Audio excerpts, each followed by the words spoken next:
Okay, तो हमने last lecture तक ये देखा था, हमने लॉज शुरू किए थे, राइट? तो हमने दो लॉ देखे हैं, लॉ ऑफ केमिकल कॉम्बिनेशन के।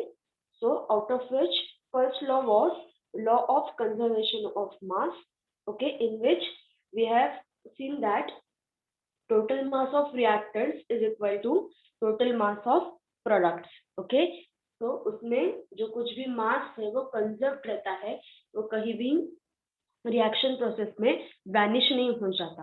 And second law was law of definite proportion, ठीक है, कि आउट ऑफ मतलब यू आर जो कुछ भी रिएक्टेंट है या रिएजेंट है, तो उसका ये सोर्स कुछ भी होने दो, ओके?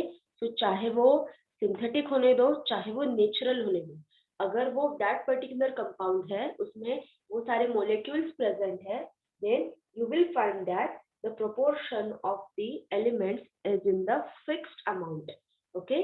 So वो कभी भी कम नहीं होगा, okay? Now the third law is law of multiple proportion, okay? So the third law is law of multiple proportion, okay? So इसमें हमें क्या समझ में आ रहा है कि something is in the multiple proportion, okay? तो क्या है मल्टीपल प्रोपोर्शन में, ये हमें देखना है।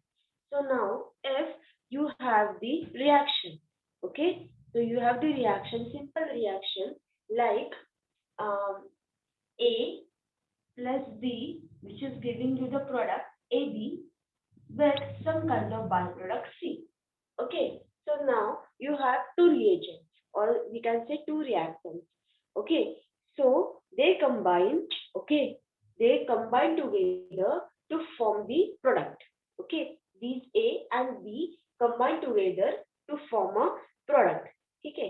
अब इसमें ये तो हमें पता होता है कि वो कंबाइन होते हैं और फिर प्रोडक्ट फॉर्म करते हैं, ठीक है?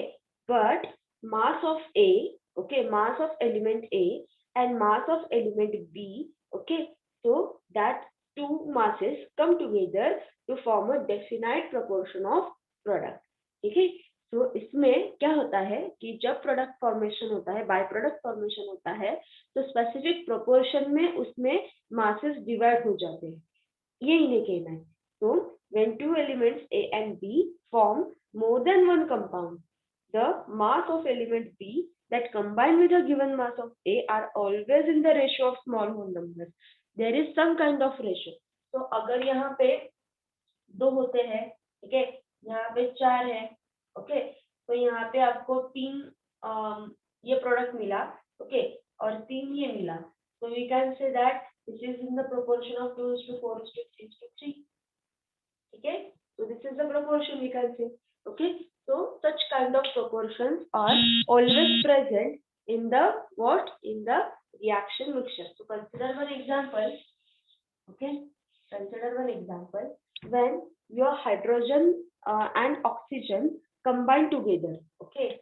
When your hydrogen, okay, and oxygen combine together to form water, and when hydrogen and oxygen in the elemental form combine together to form peroxide, okay? So which is the case? So hydrogen कहाँ कितने यहाँ पे दो है, डायमोलिकुलर है nature में, तो इसमें क्या हो जाता है, इसमें 1 है एटॉमिक नंबर हाइड्रोजन का, so 2, ओके, इसका नंबर है 16। तो वाटर का क्या मिला फिर आपको, यहाँ पे 2, ओके, यहाँ पे 16, वाटर के आपको 18 ग्राम मिले, okay? Same is the case with this, again 2 gram, okay? अब यहाँ पे ऑक्सीजन के 16 नहीं, 2 into 16 इज इक्वल टू कितने हो गए, 32 ग्राम आपको पकड़ने पड़ेंगे, एंड पेरोक्साइड के फिर कितने मिलते हैं, 34 ग्राम, ठीक है, 34 ग्राम। तो आपको पता चला होगा कि कितने क्या प्रोपोर्शन है यहाँ पे, तो सिंपल प्रोपोर्शन क्या है यहाँ पे, 2:16:18। थोड़ा सा सिंप्लीफाई करो इसे, थोड़ा सा सिंप्लीफाई अगर इसे करते हो तो क्या मिलता है आपको 1, ओके, क्या और क्या मिलेगा 1:8:9, ऐसा आपको प्रोपोर्शन मिलेगा यहाँ पे, राइट। इसे करो 2:32:34 is the proportion here, okay. इसे भी सिंप्लीफाई करो थोड़ा सा, कैसा मिलेगा 1:60, यहाँ पे कितना आएगा अगर 2 से डिवाइड करते हो तो इसे, यस, कितना आता है 70, ओके। तो दिस इज द प्रोपोर्शन। आया समझ में? एक स्पेसिफाइड प्रोपोर्शन है, ये सारे जो आपके अमाउंट से सारे जो मासेस है आपके एलिमेंट्स के वो प्रेजेंट होते हैं। यहाँ तक समझ में आया? Yes, ma'am. Good. So now, so this was the law of multiple proportions. Okay. अब दो important साइंटिस्ट हैं, ठीक है, उनके हमें लॉज देखने हैं, ठीक है। तो आउट ऑफ विच ये हमने थोड़े से स्टेट्स ऑफ मैटर में देखे भी है, ओके। तो थोड़ा सा वो देखेंगे। अब देखो हमने क्या किया, हमने मासेस का प्रोपोर्शन निकाला। अब हमें वॉल्यूम्स कैसे इसमें ये करते हैं, वॉल्यूम्स कैसे वेरी होते हैं उसका प्रोपोर्शन निकालना है, ओके। वो देखते हैं कैसे वो रिएक्शन तैयार होती है। So the law of what? Law of gaseous volume. So this law is applicable to gases. Okay. So law of gaseous volume. Gaseous volume. इस लॉ को आप क्या कह सकते हो? इस लॉ को आप ये लुज़ैक्स लॉ भी कह सकते हो, क्योंकि जो साइंटिस्ट है जिसने ये लॉ पुट फोर्थ किया उसका नाम है गे लुज़ैक, ठीक है, उसका नाम है गे लुज़ैक, ठीक है। अब इसने क्या किया वो देखते हैं, ठीक है। क्या किया इसने ऐसा ऑब्जर्व किया और उसने स्टेटमेंट दिया कि when gases combine, okay, when gases are combine, so for example you have the two gases like hydrogen and oxygen. So hydrogen and oxygen, okay. So when these two gases combine, okay, or they are produced in a chemical reaction, they do so in a simple ratio by volume. So these two gases are in the simple ratio, okay, कुछ तो ratio होगा उसमें वो present होते हैं, okay, provided all gases are at same temperature and pressure. उनका temperature and pressure conditions same चाहिए, okay. तो when they are combined, okay, हमें मिलता है वाटर। तो जैसे हमने मास का देखा था वैसे ही फॉर एग्जांपल हमने ऐसा इमेजिन किया कि हाइड्रोजन का वॉल्यूम है यहाँ पे 100 ml, ओके, ऑक्सीजन का है 50 ml और वाटर वहां पे यहाँ पे 100 ml में प्रोड्यूस हो रहा है, ठीक है। अब देखो इसको थोड़ा सा सिंप्लीफाई करोगे तो आपको क्या मिलेगा कि this is 1 part, this is 2 parts, this is again 2 parts, ठीक है। तो पार्ट्स की वजह हम यहाँ पे कहेंगे volume, okay, and then you will find the simple whole ratio like 2:1:2. So this is the simple ratio, okay. So यहाँ पे आपको ये समझना है कि this is at same temperature and pressure, क्योंकि अगर temperature and pressure conditions change होती है तो ये भी चेंज होता है, ठीक है, क्योंकि temperature is dependent upon the volume और we can say volume is dependent upon the temperature, okay. तो अगर टेम्परेचर मतलब आपका जो हाइड्रोजन है वो डिफरेंट टेम्परेचर एक्सपीरियंस कर रहा है, ऑक्सीजन जो है वो डिफरेंट टेम्परेचर एक्सपीरियंस कर रहा है, तो ये ऐसा नहीं रहेगा, this will be changing, okay. आया ये लॉ समझ में? Yes, is this clear to you? Yes, ma'am. Yes, ma'am. हाँ. Now next law is simply Avogadro's law. ठीक है, ये हमें पता है. तो ये जो लॉ है ये हमें पता है, सिर्फ हमें उसके क्या एग्जैक्टली उसने किया है वो देखेंगे, रिवीजन हो जाएगा. ठीक है. तो what is the name? We can say this is Avogadro's law. Okay. तो क्या किया इसने वो देखेंगे.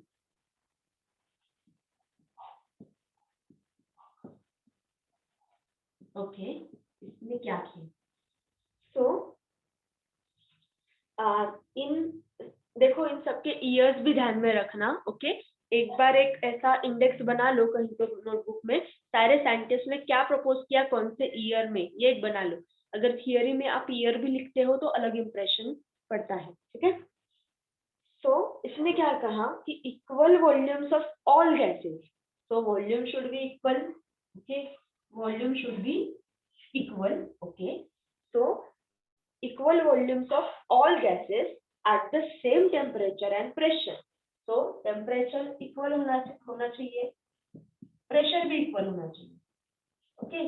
So same temperature and pressure contain equal number of molecules. So if this is the case, then the molecules of those gases, or we can say the equal volumes of all gases will contain equal number of molecules. तो ये भी उसमें equal होगा. So this is the we can say statement. Okay. So again ये आपका जो ये था we can say statement था, उसमें क्या कर सकते हो आप, फिर से वो कंडीशन लो, रिएक्शन लो. इसमें हमने देखा कि हाइड्रोजन जो है वो 100 ml में है, यहाँ पे ये 50 में है, और again this is producing in 100 ml quantity. अब यहाँ पे देखो, यहाँ पे ये दो वॉल्यूम्स में प्रेजेंट है. ओके. ये 1 में है, ये 2 में है, ये हमने देखा. अब देखो कि अगर 50 ml of oxygen is equivalent to 50 ml of hydrogen, तो इसमें सेम नंबर ऑफ मोल्स होंगे. तो इसमें कितने हो सकते हैं, 2n हो सकते हैं. इसमें क्या हो सकते हैं, 2n हो सकते हैं. Okay. So what does that mean कि यहाँ पे 50 ये जो कुछ भी 50 ml जो है यहाँ पे, तो ये 50 ml oxygen is equivalent to 50 ml of hydrogen. That this is equivalent to 50 ml of water. Okay. And if they are present in the two volumes, what does that mean? We can simply multiply this by the factor of 2. Okay. So 2 molecules of hydrogen gas combine with 1 molecule of oxygen to give 2 molecules of water vapor. ठीक है. So ये आप जो कर सकते हैं ना, ये जो काम आप हमने किया है, ये अगर आपके जो कुछ भी कंपाउंड थे वो पॉलीएटॉमिक है फॉर एग्जांपल, तो उस केस में भी आप वो अप्लाई कर सकते हो. मतलब N2 होता है फॉर एग्जांपल. ठीक है. SO4 सल्फेट मोइटी होती है, तो उसमें ऑक्सीजन 4 मतलब पॉलीएटॉमिक मतलब 4 होते हैं ऑक्सीजन. तो this law is applicable by simply multiplying the molecular number by that factor. ठीक है. सो ये लॉ वहां पे भी एप्लीकेबल है. ठीक है. आया ये समझ में?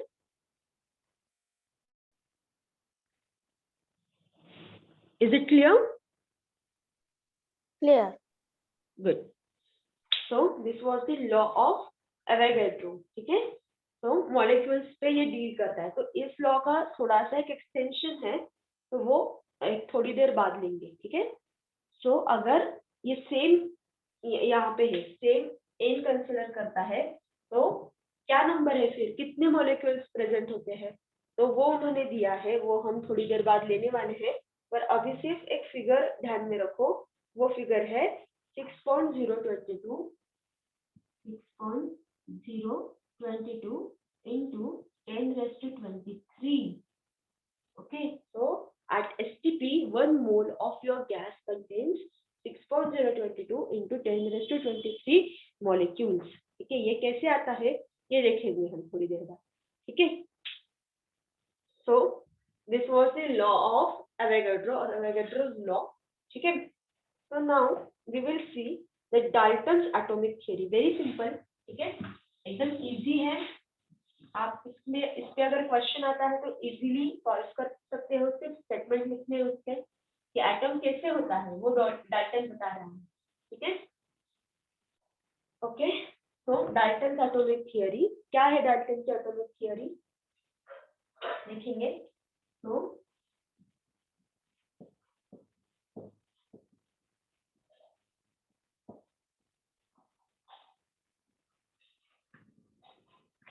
ओके, डाल्टन की एटॉमिक थियरी क्या है? तो देखो वो क्या कर रहा है कि 1808 में उसने एक बुक पब्लिश किया था या एक आर्टिकल पब्लिश किया था, a new system of chemical philosophy. ये नाम याद रखना, a new system of chemical philosophy. Okay, तो इसने क्या किया था? इसने कुछ स्टेटमेंट बनाए और वो जो स्टेटमेंट है वो बाद में डाल्टन एटॉमिक थियरी इस नाम से फेमस हुए और जो हम आज पढ़ रहे हैं. Okay, so see what is he saying? Matter consists of tiny invisible particles called as atoms. So tiny invisible particles. So first statement is all about the nature of atom. तो atom कैसे होते हैं? Atom की वो क्या दे रहा है? Definition दे रहा है. तो tiny invisible particles. Okay, tiny invisible particles. Second, वो क्या बोल रहा है कि all the atoms of a given element have identical properties including mass. तो सबके atoms के पास identical properties होती है. Okay, कुछ भी ऐसा अलग से कुछ नहीं होता है present. Then third is compounds are formed when atoms of different elements combine in a fixed ratio. So जब atoms होते हैं वो combine करते हैं at fixed ratio. जैसे कि हमने मल्टीपल प्रोपोर्शन में देखा था. तो आपके एटम से क्या बनता है? एटम से कंपाउंड्स बनते हैं. ठीक है, and fourth, chemical reactions involve only the recognition of atom. ठीक है, केमिकल रिएक्शन जो होती है उसमें सिर्फ हम क्या करते हैं? हमें सिर्फ जर्नी पता चलती है कि एक एटम यहाँ से वहां कैसे गया. Okay, only that. But we can't say that atoms are created and they are being destroyed. So this is impossible. Atoms create नहीं हो सकते और वो destroy भी नहीं हो सकते. Okay, so अगर आपके रिएक्शन में एक एटम यहाँ से वहां जा रहा है, so that means that you are only recognizing the journey of that particular atom. ठीक है, आप ऐसे नहीं कह सकते कि ये गायब हो गया एंड ये तैयार हो गया. तो chemical reaction is all about the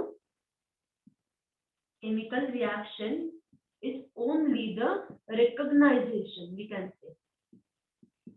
ठीक है, recognition of atoms. ठीक है, उसमें हम नहीं कह सकते कि they are created and destroyed. तो एटम जो होते हैं उनको क्रिएट नहीं किया जाता और उनको ही डिस्ट्रॉय भी नहीं किया जाता. Okay, so these are the, we can say these are the statements of Dalton's atomic theory. Very simple. इतने लिखने हैं अगर इस पे क्वेश्चन आता है तो, और इसके आपको फुल मार्क्स मिल सकते हैं. 4 स्टेटमेंट है सिर्फ, वो ध्यान में रखने हैं. Understood this? Yes. गुड. सब लोग बोलो हाँ. कुछ अगर समझ में नहीं आ रहा है तो बताओ मुझे. ओके, सो नाउ यहाँ से इस चैप्टर में थोड़ा सा मैथमेटिक्स स्टार्ट होता है. ठीक है, और इसके लिए जो कुछ भी आपके प्रॉब्लम्स होते हैं उनके लिए जो कुछ भी इम्पोर्टेंट कंसेप्ट्स है वो हमें यहाँ पे देखिए। इसलिए आप मेरे साथ फॉर्मूले लिखने की कोशिश करो, ओके। और मैं यहाँ पे एक दो प्रॉब्लम्स भी लूंगी, तो वो सॉल्व करो और फिर मुझे आंसर बताओ, ठीक है। तो मेरे साथ सॉल्व करने की कोशिश करना, ओके। तो यहाँ पे हम दो कंसेप्ट देखने वाले हैं, एटॉमिक एंड मॉलिक्यूलर मासेस, ठीक है, एटॉमिक एंड मॉलिक्यूलर मासेस। अब देखो, सबसे पहली कंसेप्ट है एटॉमिक मास, ठीक है। अब ये क्या होता है एटॉमिक मास, तो देखते हैं हम।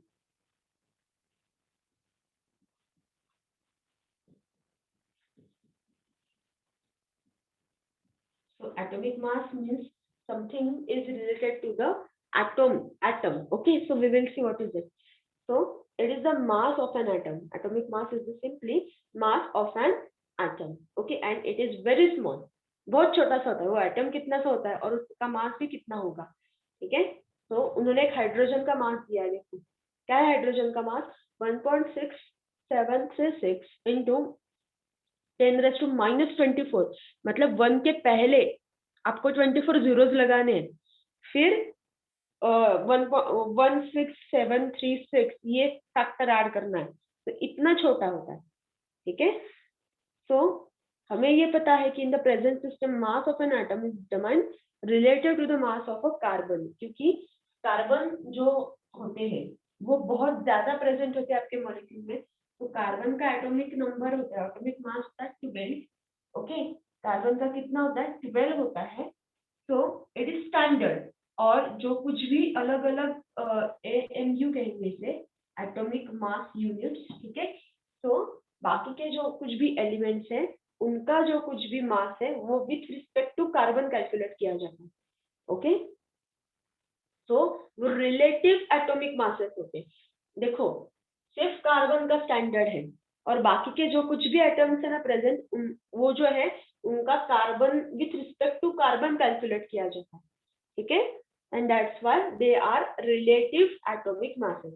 रिलेटिव का मतलब समझ में आया, क्यों रिलेटिव है, okay, because they are calculated with respect to carbon, okay.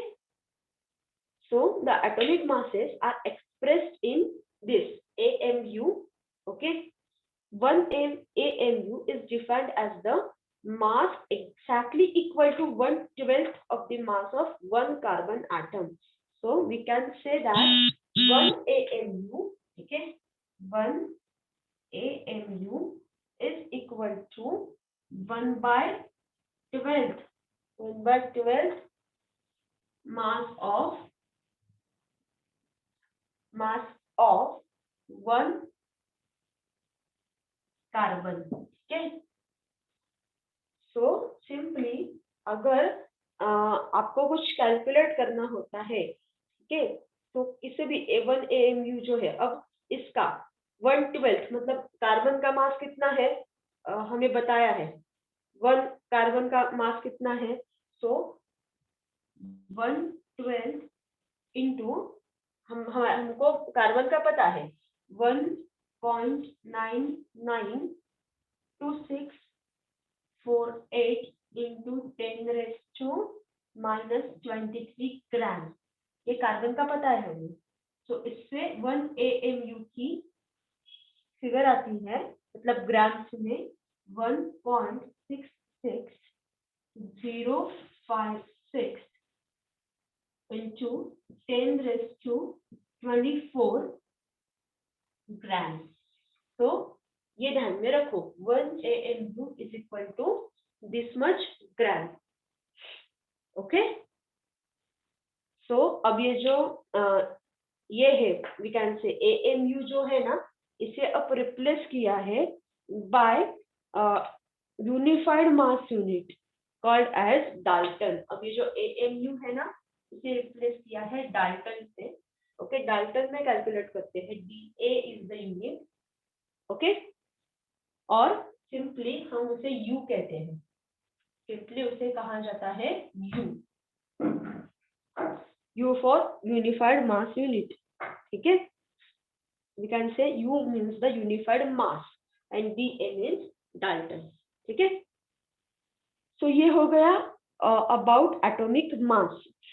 ठीक है, तो ये हो गया एटॉमिक मास. तो आपको क्वेश्चन कैसे आ सकता है, आपको वो बोलेंगे कि आपके पास एक ग्राम होगा, ठीक है, और फिर ग्राम्स में आपको दिया होगा, और फिर आपको वो बोलेंगे कि calculate this mass in you.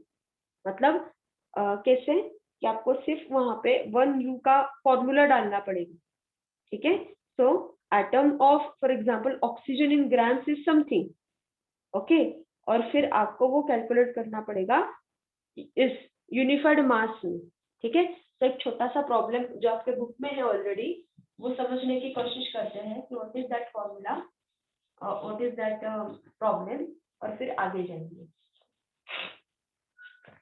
Okay, so simply they have given the mass of an atom of oxygen in grams. तो ऑक्सीजन का जो कुछ भी मास है, ओके, तो वो ग्राम्स में उन्होंने दिया है. कितना है वो 56.56896 into 10 raised to what -24 grams. Okay, इतना ग्राम्स में है. एंड उन्होंने पूछा है what is the atomic mass of oxygen in u, मतलब यूनिफाइड मास में कितना आएगा वो उन्होंने दिया है. So now we have the standard relation. हमारे पास एक रिलेशन है क्या कि 1.66 ओके 056, ठीक है, into 10 raised to -24 grams is equal to 1U. So therefore this much 26.53896 into 10 raised to 24 grams means how many? Okay, so cross multiplication करो simply. Okay, so multiply this by this and divide by this quantity. Okay, so for example 26.5 इसका अपने यहाँ पे manipulation किया तो 6 into 1 upon 1 point, अब यहाँ पे ये भी है into 10 raised to 24 भी है. ओके, और 1 point फॉर एग्जाम्पल आपने सिर्फ 6 यहाँ पे पकड़ा into 10 raised to 24. Okay, so simply cross multiply this. Okay, ये फैक्टर कैंसिल हो जाएगा. So 26.6 and 1.66, so approximately वो आता है 16.0 U. ओके, तो ऑक्सीजन का यूनिट्स में आता है 600. ठीक है, सो इस तरह से आप वो कैलकुलेट कर सकते हो. आया समझ में? Is this clear to you? Yes. Yes, ma'am. ये आपने लिखा मेरे साथ? Yes. तो नाउ ये था एटॉमिक मास का. ओके, अब हमें देखना है एवरेज एटॉमिक मास क्या होता है. ठीक है, एवरेज एटॉमिक मास किसे कहेंगे? तो एवरेज एटॉमिक मास वो किसे कहते हैं? ठीक है, अब देखो नेचुरली ऑकरिंग जो एलिमेंट होते हैं वो मिक्सचर्स में प्रेजेंट होते हैं. ओके, और उनके अलग अलग फॉर्म्स प्रेजेंट होते हैं जिन्हें हम कहते हैं आइसोटोप्स. ठीक है, जिन्हें हम कहते हैं आइसोटोप्स. तो उनके एटॉमिक नंबर तो सेम होते हैं पर एटॉमिक मास नंबर डिफरेंट होते हैं. ठीक है, तो इसमें एक अगर आपके पास इसमें से कौन सा फिर स्टैंडर्ड पकड़े, ऐसा क्वेश्चन अगर आया तो हमें क्या करना पड़ता है, सबका एवरेज लेना पड़ता है. Okay, and then we can calculate the average atomic mass and this is the standard. Okay, so क्या किया जाता है, the atomic mass of such element is the weight average of atomic masses of its isotope. सब isotopes के atomic masses निकाले जाते हैं. Okay, सो उनका रिलेटिव अबंडेंस भी देखा जाता है एंड उसका जो एवरेज होता है उसे कहते हैं average atomic mass of the element. अब कार्बन का एग्जांपल दिया, देखो उन्होंने एटॉमिक मासेस सबके डिफरेंट है. देखो सो उसमें से सबका एवरेज निकाल के और रिलेटिव जो अबंडेंस है वो कैलकुलेट करके उन्होंने एक 12.011 यूनिफाइड मास इतना एवरेज मास निकाला है इसका। ठीक है, तो आपके पास ऐसा प्रॉब्लम आ सकता है कि वो आपको 3 आइसोटोप्स देंगे, उनके एटॉमिक मासेस देंगे और उनका एबंडेंस देंगे, नेचुरल एबंडेंस। तो फिर इसके लिए फॉर्मूला क्या आपको डिफाइन करना है, फॉर्मूला कितना कैसे बनाना है उसका, तो एवरेज एटॉमिक मास उसका फॉर्मूला बनती है एवरेज एटॉमिक मास।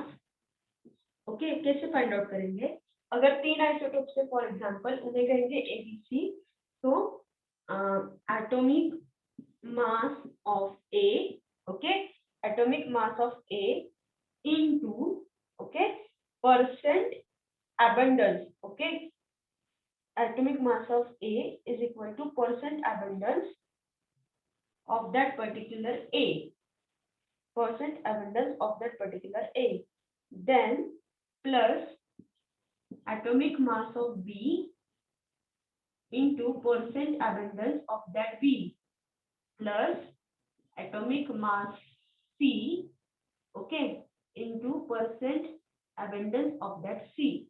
इस इन सबको डिवाइड करो एंड 100 से डिवाइड करो, परसेंट अबंडेंस इसलिए। सो इससे जो कुछ भी आपका आंसर आएगा वो उनका एवरेज एटॉमिक मास होगा। ठीक है, so in this way average atomic mass is calculated. 3 है तो C मतलब 3 तक लिया, 4 आ गए 5 आ गए तो accordingly just add those figures. समझ में आया कैसे कैलकुलेट करते हैं average atomic mass? Good. Now we have the 2 different terms. अब इंपॉर्टेंट टर्म्स है जिसमें हमें कैलकुलेट करना है molecular mass, okay, molecular mass calculate करना है और फॉर्मूला मास कैलकुलेट करना है। ठीक है, अब कैसे करते हैं देखो कि molecular mass of a substance is the sum of average atomic masses of the all atoms। सबके एवरेज एटॉमिक मासेस जो है उनका समेशन कर दो और जो आंसर आएगा वो होगा आपका मॉलिक्यूलर मास। ठीक है, so again this is relative to the carbon 12, okay, 12 carbon का जो कुछ भी एटॉमिक मास है उससे वो रिलेटेड होता है, इसलिए वो भी रिलेटिव कंसेप्ट। ओके, तो देखेंगे अब कैसे कैलकुलेट करना है। अब फॉर एग्जांपल उन्होंने कार्बन डाइऑक्साइड का बोला है, ओके, सो कार्बन डाइऑक्साइड। अब इसमें कार्बन कितने हैं, कार्बन 1 है, सो 1 into 12, ओके, 1 into 12 और ऑक्सीजन कितने हैं, 2 है, सो 2 into 16, 2 into 16। ऐसा अगर आप करते हो तो आपके पास आता है वो 45.0 U। ओके, तो ये रहा इसका मॉलिक्यूलर मास। तो in this way you have to calculate the all molecular masses. Okay, अब देखो मॉलिक्यूलर मास ऐसा होता है, दिस वाज मॉलिक्यूलर मास, और फॉर्मूला मास जो होता है ना, फॉर्मूला मास, तो उसमें सिंपली ये देखा जाता है कि उसमें कितने एटम्स प्रेजेंट है। ठीक है, उसमें कितने एटम्स प्रेजेंट है उतना ही देखा जाता है। ठीक है, सो फॉर एग्जांपल अगर आप NaCl के लिए कैलकुलेट कर रहे हो तो सिंपली कैसे बनाया जाता है कि उसमें Na का ऐड कर दो, क्लोरीन का ऐड कर दो, उनका समेशन कर दो, हो गया, फिर that is your formula mass. ठीक है, तो कैसे करेंगे, अब average atomic mass of Na that is 23 plus chlorine का कितना आता है 35.5, ओके, और ये करने के बाद आपको फिगर आती है 58.5 यूनिट्स। यूनिट्स मतलब यूनिफाइड मास। ओके, तो ये आता है फॉर्मूला मास। ठीक है, आ गया समझ में? तो this is your formula mass. ठीक है, समझ में आ गया ये?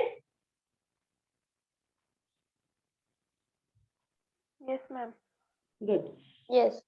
हाँ, तो ये छोटे छोटे टर्म्स है, ये ध्यान में रखो अच्छे से, ठीक है। अब लास्ट में एक, लास्ट नहीं अभी बाकी थोड़ा सा, ठीक है। अब मोल देखना है हमें, मोल कैसे कैलकुलेट करते हैं। तो हमने देखा था कि मोल जो कंसेप्ट है ना, तो उसमें जो एवोगैड्रो है, तो उसका बहुत बड़ा कंट्रीब्यूशन है, ठीक है। तो देखो कैसे, अब आपको अगर यूनिट लेना है, हाँ, मतलब mole is the concept, okay, मतलब name of the unit, name of the unit is mole. पर अगर आपको यूनिट देना है, मतलब किसी नंबर के आगे, तो आपको सिंपली वहां पे मोल लिखना पड़ेगा। तो कंसिडर दिस डिफरेंस, ठीक है। So 1 mole is the amount of a substance that contain as many entities or particles as there are atoms in exactly 12 grams of the carbon. So 12 grams of carbon में कैसे define कर सकते हैं, देखो कि 12 grams of carbon में कितने हैं, कितने, तो उन इसका मास लिखो, कार्बन का जो कुछ भी मास है ना, वो डिटरमाइन करो कितना है, वो 1.992648 into 10⁻23 है, ओके। और वो है ग्राम्स पर एटम। तो इसका अगर आप सॉल्यूशन निकालते हो तो फिर आपको ये फिगर मिलेगी 6.022 into 10⁻23। और हमेशा ध्यान में रखो इसका यूनिट है एटम पर मोल। इतने एटम्स प्रेजेंट होते हैं, इतने नंबर ऑफ मॉलिक्यूल्स पर मोल में होते हैं, ठीक है। तो 1 mole of oxygen, 1 mole of water, 1 mole of sodium chloride and 1 mole of anything will contain this much number of molecules, ठीक है। तो this is the Avogadro's number. ये स्टैंडर्ड होता है, ये कभी भी चेंज नहीं होता, ठीक है। And this is Avogadro's number, ठीक है। तो ये स्टैंडर्ड होता है, ये कभी भी चेंज नहीं होगा, ओके। अब एक इसके ही एक्सटेंशन में एक कंसेप्ट आएगी जिसे कहेंगे मोलर मास। अब ये मोलर मास क्या होता है, मोलर मास ऑफ 1 मोल, वो 1 मोल का मास होता है, ठीक है। So this is the mass of 1 mole of substance in grams, okay. Grams में कहते हैं, इसे कहेंगे मोलर मास, ठीक है। तो उनके अलग अलग मोलर मास होते हैं हर एक एटम के, और वो आपके यहाँ पे दिए हैं, देखो आया समझ में। तो सबके मोलर मास कैसे होते हैं, डिफाइंड होते हैं, आया समझ में। तो अब यही हमें एक बड़ा प्रॉब्लम देखना है कि मोलर मास कैसे कैलकुलेट करना है, वो देखना है हमें, ठीक है। सो वहाँ का प्रॉब्लम हम थोड़ा सा समझ लेते हैं पहले, प्रॉब्लम से ये पता चलेगा। So calculate the number of moles and molecules of urea present in 5.6 grams of urea. So ये प्रॉब्लम थोड़ा सा, जो प्रॉब्लम है वहाँ पे गिवन प्रॉब्लम वो समझने की कोशिश करेंगे, ओके। और फिर बाद में जो कुछ भी हमारे नोट्स हैं, तो उससे ऐसे मल्टीपल प्रॉब्लम सॉल्व करने की आप प्रैक्टिस करिए, ठीक है। सो उन्होंने क्या बोला है, calculate the number of mole. So always right given quantity at first, okay. तो क्वेश्चन है, तो ऑलवेज राइट गिवन क्वांटिटी, क्या है given, mass of urea, mass of urea is given, what is it, 5.6 grams, okay. And calculate करने को क्या बोला है उन्होंने, calculate the number of moles. तो टू फाइंड, हाँ क्या फाइंड करना है, एन फाइंड आउट करना है, और and molecules of urea, okay. So molecules of urea find out करने हैं, ठीक है। कैसे करते हैं, चलो। सो 5.6, अब देखो आपको उसके लिए क्या पता होना चाहिए, उसका फॉर्मूला पता होना चाहिए, किसका, यूरिया का। So what is the formula of urea, formula is NH2N H2CONH2. So this is the formula of your urea. ठीक है, अब देखते हैं कैसे करेंगे. तो सबसे पहले आप उसका मॉलिक्यूलर मास निकाल सकते हो. यस, निकाल सकते हो. कैसे करेंगे? तो 2 into N plus 2 into N. Okay, अब 2 क्यों? क्योंकि 2 नाइट्रोजन है इसलिए. ओके, देन हाइड्रोजन कितने हैं यहाँ पे? हाइड्रोजन 4 है, तो 4 into H प्लस कार्बन कितना है? एक ही है, तो 1 प्लस ऑक्सीजन कितना है? एक ही. ओके, फिर वैल्यूज इसमें डाल दो, सब वैल्यूज इसमें डाल दो सारे के सारे. तो नाइट्रोजन जो होता है उसका 14 होता है, तो डाल दो फिर 2 into 14 plus 4 into 1 plus 1 into 12 plus 1 into 16. ये सारा कैलकुलेशन करो. ओके, ये कैलकुलेशन करने के बाद आपके पास आएगा 60U. ठीक है, 60U यूनिफाइड मास. इसका ही मीनिंग होता है कि आपके पास मोलर मास आ गया यूरिया का इतना 60 ग्राम पर मोल. ओके, यही आपके क्या है? यही मोलर मास है, क्योंकि 1 यूनिफाइड मास इसका वो इक्वल होता है, इसलिए 60 आया तो 60. तो यहाँ पे हमें क्या क्या मिला? हमें मॉलिक्यूलर मास मिला, मोलर मास मिला. अब हमें कैलकुलेट करना है number of moles. So what is the formula of number of moles? Mass upon molar mass. तो मास गिवन है कितना? 5.6. मोलर मास कितना? अभी अभी कैलकुलेट किया, 60. ठीक है, तो ये कैलकुलेट करते हो तो फिर आपको मिलेगा यहाँ पे 0.0933 मोल. ये रहा आपका मोलर मास. ठीक है, फिर नंबर ऑफ मॉलिक्यूल्स कैलकुलेट कर सकते हो. कैसे करते हैं number of molecules calculate? Okay, number of molecules कैसे कैलकुलेट करेंगे? तो नंबर ऑफ मॉलिक्यूल्स अगर कैलकुलेट करने हैं तो उसके लिए क्या करना पड़ेगा? Simply multiply number of moles by Avogadro's constant. तो number of moles into Avogadro's number.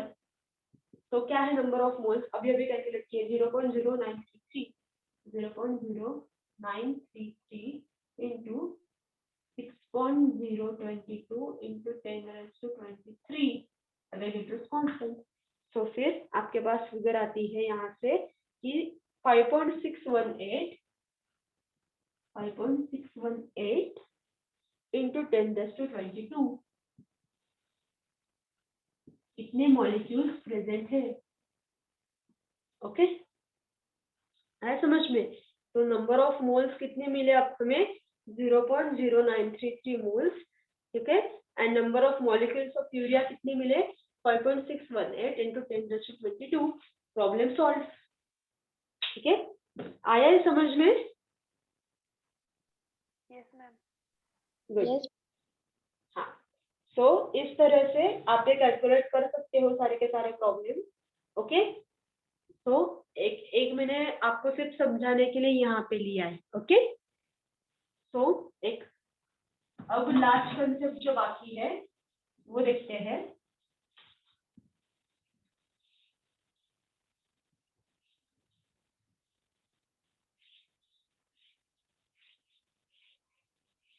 Okay, तो लास्ट कंसेप्ट जो बाकी है वो है moles and gas. Okay, moles and gases क्या कंसेप्ट है वो देखते हैं. तो जो कुछ भी सब्सटेंसेस है देखो, तो वो गैसियस फॉर्म में प्रेजेंट होते हैं, बहुत सारे सब्सटेंस. तो उनके अगर number of moles find out करने हैं तो हम डायरेक्टली वॉल्यूम उनका कैलकुलेट कर सकते हैं. ठीक है, तो मासेस कन्वीनियंट नहीं होते, उनके वॉल्यूम्स कन्वीनियंट होते हैं. ओके, तो ऐसा हमारे पास कंसेप्ट है कि 1 mole of any gas occupies a volume up to 22.4 decimetre cube. So क्या रिलेशन है वो? 1 मोल of any gas occupy this, okay, volume of 22.4 decimeter cube at standard temperature and conditions. Okay, so temperature कितना है? 0 degree Celsius and pressure कितना है? 1 atmosphere, ये हमें पता है. ओके, सो इतना वॉल्यूम वो क्या करता है? ऑक्यूपाई करता है. So that's why number of moles of gas, तो number of moles of gas कितना हो सकता है? तो volume of gas at STP, volume of gas at STP upon molar volume of gas. Mass की जगह पे सिर्फ अब हमने क्या किया? वॉल्यूम सब्स्टिट्यूट किया. तो मोलर वॉल्यूम ऑफ गैस. ठीक है, आया समझ में? तो ये कितना है? मोलर वॉल्यूम पता है हमें, 22.4 डेसीमीटर क्यूब पर मोल. तो वॉल्यूम अपॉन ये पता है 22.4 डेसीमीटर क्यूब पर मोल. ये क्वांटिटी हमें पता ही है. ओके, और अगर number of molecule find out करने हैं, नंबर ऑफ मॉलिक्यूल्स अगर कैलकुलेट करने हैं तो कैसे करेंगे? सिंपली नंबर ऑफ मोल्स जो है ना उसको एवोगाड्रोस नंबर से मल्टीप्लाई कर दो. अभी हमने देखा. ठीक है, और ऐसा जब आप करते हो तो आपके पास क्या आ जाएगा? आपके पास नंबर ऑफ मॉलिक्यूल्स आ जाएंगे. सारे फॉर्मूले नोट डाउन किए? Yes, ma'am. Yes. Okay. So now we are done with this chapter. Okay. अब इससे जो कुछ भी आपके नोट्स में जो कुछ भी प्रॉब्लम्स गिवन है, ओके, तो वो सारे प्रॉब्लम्स कैलकुलेट करने की कोशिश करना. ओके, सारे के सारे प्रॉब्लम्स, और अगर उसमें कोई डाउट आता है तो फिर मुझे पूछो. ठीक है, और हम इसके जो प्रॉब्लम्स है ये नेक्स्ट लेक्चर में 1-2 प्रॉब्लम्स लेने की कोशिश करेंगे. नहीं तो मैं आपको दूंगी प्रॉब्लम, वो आप सॉल्व करना और फिर हम इसके आंसर डिस्कस करेंगे. ठीक है? Okay. Okay, so now we are done with your first lesson. Okay, so in next week we will start the next lesson. Okay, so we will stop here. Okay, see you in the next lecture. Bye. Bye. Bye.